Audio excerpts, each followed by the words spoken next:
Hey everyone, welcome back to the channel. In today's video, I'm walking you through how to create smart automated budgets using the Rocket Money app. Let's get started. First, download the Rocket Money app from your App Store or Google Play if you haven't already. Open the app and log into your account. It's free to get started. Once you're in, Rocket Money will prompt you to link your bank account, credit cards, and bills.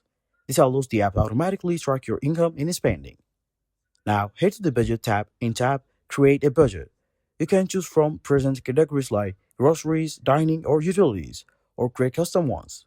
Set a monthly spending limits for each category based on your goals.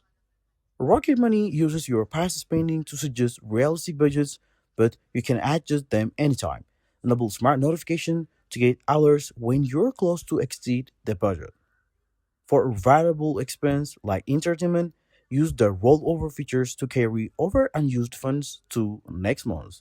Perfect for flexibility. A pro tip, use the cancel subscription tool in the app to find and eliminate unused recurring charges, freeing app cash for your budgets. And that's it. You're now using Rocket Money to make control of your finances with smart, adaptive budgets.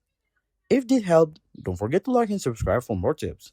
Let me know in the comments what you're budgeting for. Thanks for watching and see you in the next video.